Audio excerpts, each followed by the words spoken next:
ముఖ్యంగా కుక్కల గురించి మాట్లాడుతున్నటువంటి మీరు మనుషుల ప్రాణాలు పోతుంటే ఎందుకు పైకొచ్చి ఇట్లా మీడియా ముందుకు వచ్చి మాట్లాడతలేరు అని చెప్పేసి చాలా మంది అడుగుతా ఉన్నారు. వాళ్ళకి ఏం సంబంధం చెప్తారు? ఇప్పుడు ఒక మనిషి అనేది ఏదో ఒక కాజ్ని కానీ రెండు కాజ్ని సపోర్ట్ చేయవచ్చండి. ఓకే, హ్యూమన్ లైఫే కాదు, ప్రతి ఒక్క లైఫ్ అనేది లైఫ్ అండి.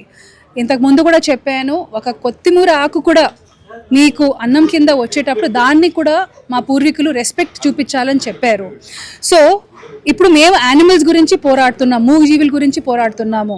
చాలామంది ఉన్నారు ఉమెన్స్ వెల్ఫేర్ గురించి పోరాటం జరుగుతుంది, చిల్డ్రన్స్ హ్యూమన్ ట్రాఫికింగ్ గురించి సో ప్రతి ఒక్కరు ఒక్కొక్క కాజ్ గురించి వాళ్ళ వాళ్ళ లైఫ్ని ఒక పర్పస్ కింద పెట్టుకొని దాన్ని హెల్ప్ చేస్తున్నారు. కానీ చెప్పండి, ఒకే మనిషి అన్ని సబ్జెక్ట్స్లో 100% ఉంటారా? మీరు చెప్పండి, ఒకే మనిషి మ్యాథ్స్లో, సైన్స్లో, సోషల్లో, ఇంగ్లీష్లో అన్ని సబ్జెక్ట్లో 100 తీసుకొని రాగలుగుతారా? ప్రతి ఒక్కరు ఒక దాంట్లో కొంచెం మంచిగా ఉంటారు, ఒక దాంట్లో కొంచెం తక్కువగా ఉంటారు. అలాగే సోషల్ కాజెస్ అంటే కూడా ప్లెంటీ ఆఫ్ సోషల్ కాజెస్ ఉన్నాయి.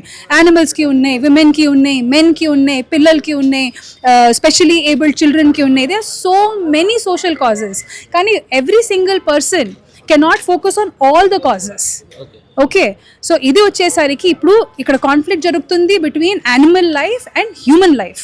కరెక్ట్, హ్యూమన్ లైఫ్ కూడా మాకు అంతే ఇంపార్టెంట్ అండి, కాదని కాదు. Human life is foremost important. అందుకే అడుగుతున్నాము గవర్నమెంట్కి, డైలీ వేజ్ వర్కర్స్ చాలా వరకు అదే జరుగుతుంది కదా. డైలీ వేజ్ వర్కర్స్ వాళ్ళ పిల్లల్ని అట్లా వదిలేటప్పుడు కుక్కలు వచ్చేసి కరవడం, అది ఒక్కటి హైలైట్ అవుతుంది. ఎంతోమంది పిల్లలు ఆ కాంక్రీట్ కింద వచ్చేయడం జరిగింది, ట్రక్కుల కింద వచ్చేయడం జరిగింది, కన్స్ట్రక్షన్ సైట్ నుంచి పైన ఆడుతూ కింద పడిపోవడం జరిగింది. So why cannot a government build a government day care for these children? Supreme court సైతం కూడా ఒక తీర్పుని ఇవ్వడం జరిగింది. రాష్ట్ర సర్కార్ సైతం కూడా హెచ్చరికలు జారీ చేసింది. ఒకవేళ కనుక కుక్కలు కనుక మనుషులకి హాని చేసినట్టయితే రాష్ట్ర సర్కారే బాధ్యత వహించాలని చెప్పుకుంటూనే కుక్కలకు ఫుడ్ పెడుతున్నటువంటి వాళ్ళని కూడా బాధ్యులు చేసేటువంటి ఒక తీర్పుని ఇవ్వడం జరిగింది. ఆ తీర్పు పట్ల మీ ఒపీనియన్ ఏంటి? ఇప్పుడు గవర్నమెంట్ ఈ ఎన్జిఓస్కి ఎయిడ్ చేస్తే, I will also request the government, మీరు మీ డబ్బులు అలోకేట్ చేసేటప్పుడు, శాంక్షన్ చేసేటప్పుడు నీతి నిజాయితీగా ఉన్న ఎన్జిఓస్కి ఇవ్వండి.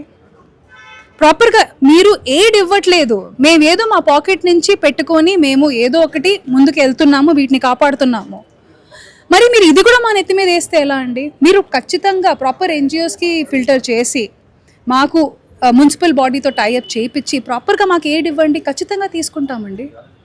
అండ్ ఫస్ట్ ఆఫ్ ఆల్ ఆ కమ్యూనిటీ డాగ్స్కి ప్రాపర్గా ఫుడ్, షెల్టర్ ఇస్తే వాళ్ళు కడుపు నిండుంటే బాగా ఏదో మోల్లో పడుకొని ఉంటాయండి, అవి ఎవరికి బాదర్ చేయరు. It's as simple as that. అసలు ఇంత హడావిడి ఎందుకు జరుగుతుంది, ఈ ఫైర్ ఎక్కడ స్టార్ట్ అయింది కూడా అర్థం కావట్లేదు. ఏం చేయబోతున్నారు ఇలాంటి జంతు ప్రేమికులంతా కూడా? దీన్ని ఏమన్నా ఇంకా ముందుకు తీసుకెళ్లేటువంటి కార్యక్రమాలు ఏమన్నా ఎంచుకున్నారు? కార్యక్రమాలు ఏం లేవండి. It is as simple as this, that's we will respect supreme court's order. మాకు కూడా మా వీధి కుక్కలు మంచిగా దర్జాగా మంచి ఫుడ్ తిని మంచి మెడికల్ కేర్ అండర్లో ఉండాలని మేము కూడా కోరుకుంటున్నాము.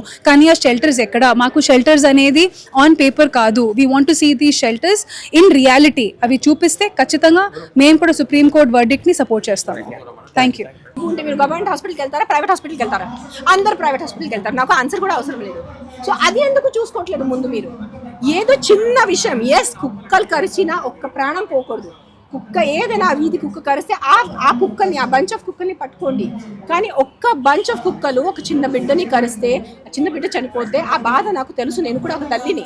ఈరోజు నా బిడ్డలు కూడా ఒక కుక్క కరిచి నా బిడ్డలు చనిపోతే నేను పోతాను, నేను కూడా ఉండను. I will die of that pain. But who are you going to punish? చేసిన తప్పు 5 కుక్కలా అలాంటి 500 కుక్కలా? అది మీకు, అది ఒక్కటే ఆలోచించుకోండి. ఆ పర్సనల్గా నేను వెళ్ళి 5 కుక్కల్ని పట్టుకొని నేను చంపేస్తా. Fair enough? Is that fair enough all of you? 5 కుక్కల్ని నేను చంపుతా, బట్ ఆ 5 కుక్కల వల్ల మీరు 500 కుక్కల్ని చంపకూడదు. అదే తప్పు, అదే అంటున్నాను. First focus on road safety. Please road మీద వచ్చి హెల్మెట్స్ కోసం ధారణ చేయండి. రోడ్ మీద వచ్చి రోడ్ కండిషన్స్ మీద మీరు ప్రొటెస్ట్ చేయండి. గవర్నమెంట్ హాస్పిటల్స్ ముందుకు వెళ్ళి ప్లకార్డ్ పెట్టుకొని గవర్నమెంట్ హాస్పిటల్స్ ముందు సరిగా చేయండి. అది మీరు చూసుకోవట్లేదు, అది మీకు కనపడదు. కలెక్టివ్, మీరు సిలెక్టివ్, మీకు ఎట్లా మీరు బ్లైండ్ అయిపోయారు. మనుషుల ప్రాణం, ఒక్క ప్రాణంకి విలువ, ఒక ప్రాణంకి విలువ లేదు. ఏంటిది నిజంగా? ఏంటి నా బుద్ధి ఉందా? ఏదైనా సెన్స్ ఉందా దీనికి?